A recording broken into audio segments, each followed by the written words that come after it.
crashes involving pedestrians are on the rise across Texas.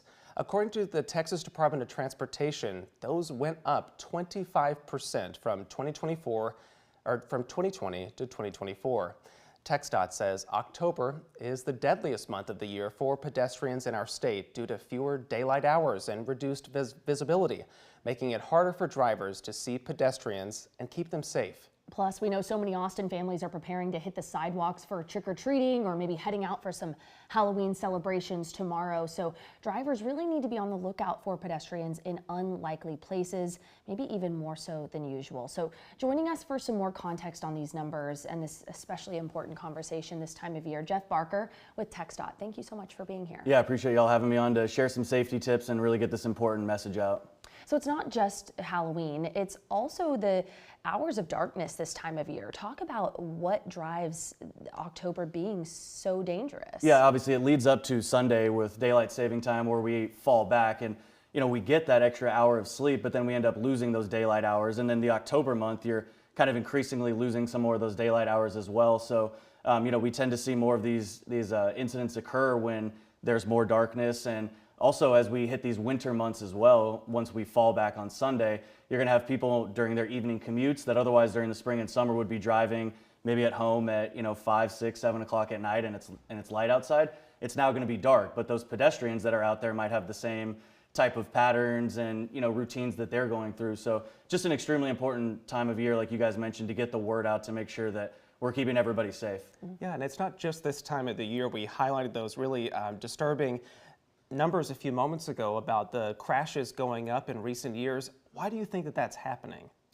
Well, I think it's just a matter of making sure that we're getting the word out to people to remind them that these pedestrians are out there in a lot of instances, and there's so many ways that we can make safety a shared responsibility, and that we can make sure we're keeping everybody safe. And for drivers, that I think that first and foremost starts with making sure that you're being aware of pedestrians. And I heard you guys say a second ago, even in unlikely places. That's especially important with Halloween tomorrow, especially important with school safety. We talked about that in August leading up to the kids coming back to school. So that's a really important one as well. And then for pedestrians, there's lots of other safety tips that I'm sure we can go through as well, but making sure that you're doing everything you can to be seen, you're crossing at designated crosswalks and only at intersections, because the majority of these pedestrian crashes actually happen away from intersections. That's why obviously the intersections and crosswalks are designed to keep people safe. So, actually less than 20% of those crashes actually happen at an intersection. So again, really important reminders. That's great perspective, especially we want to stick with crosswalks given what happened in Kyle today, the situation Will just told us about. But we also know TXDOT talked to some families who over the years have lost loved ones to pedestrian crashes that actually both had to do with sidewalks. Real quickly here, we want to hear a little bit from some of those families that TXDOT spoke with. We'll tell you first about 14-year-old Alexei Bauereis. He was killed in a pedestrian crash. He was 14 years old. He was a talented and accomplished dancer with Austin Ballet. He was walking through a crosswalk here in Austin when an oncoming driver failed to yield at one of those yellow flashing traffic signals, and he was killed. We want to hear from his parents here. He had a great life ahead of him. He was a gentleman. He was a godly man, and he made a difference in our community. And this guy is not here with us anymore. And it is one of the greatest losses our community has. Be safe, pay attention to the pedestrians, pay attention to people who are in crosswalks. So devastating to hear from her. And TXDOT also talked to the family of U.S. Air Force Major Brenna Cole Pickrell, a 31-year-old security expert at Joint Base San Antonio Lackland. She was jogging with her dog Daisy just last fall when she was hit by a driver while in a San Antonio area crosswalk. I have had sorrow, but never this level of sorrow. Our world is different. We do have a huge hole in our hearts. This is the deepest hurt. Our family tree has a huge branch completely missing. Brenna's youthful death will always be a raw wound in our hearts.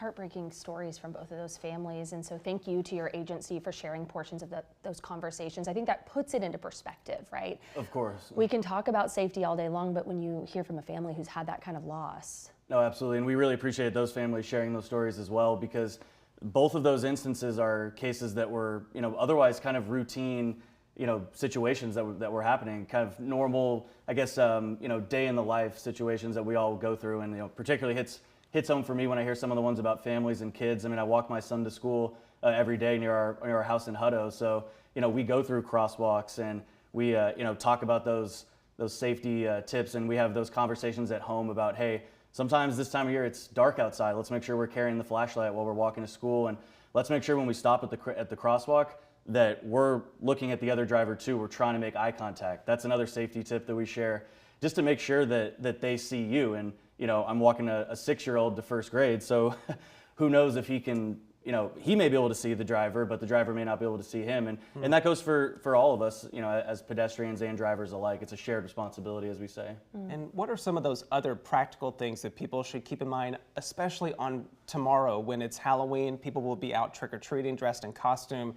What are some of those things that you want people to take home with? Yeah, we share a lot of the tips, like if it's possible to put reflective gear somewhere with you, maybe even if it's not on the costume. We know kids are particular about the costume. Right. maybe you put it on the trick-or-treating bag or something. And if that's not possible, then we understand, but carry a flashlight with you. Make sure that you're traveling in groups. And again, as we just mentioned, make sure that you're having those conversations, because I know we'll be out and about, on the streets in our neighborhood trick-or-treating tomorrow, and we want to make sure that everyone has a fun, but most importantly, safe Halloween. So important. I've also heard glow sticks, another fun way for kids. And kids to love those. Be lit up. So Yeah. there's so many different ways, and we know that TXDOT has a lot of this information on its website as well. So we encourage you to head there. But Jeff, thank you so much for the context, the reminder. It's something that I think we can easily glaze over and think we know these tips, but then of course these families are such a testament that we need to be reminded. Yeah, absolutely. Appreciate y'all letting us share the message. Yeah, thank you so much. We also want to remind you too, KXAN investigators just last year dug into the enforcement of a new state crosswalk law. It's known as the Lisa Torrey Smith Act. It went into effect actually in 2021, and it makes it a crime to kill or hurt a person in a crosswalk. Statewide data shows more drivers are being arrested and prosecuted for breaking this law, but as our Arzo Dost and our team found out, some worry that there are challenges impacting the enforcement of this law. You can watch that full investigation in the investigative section of our website, KXAN.com.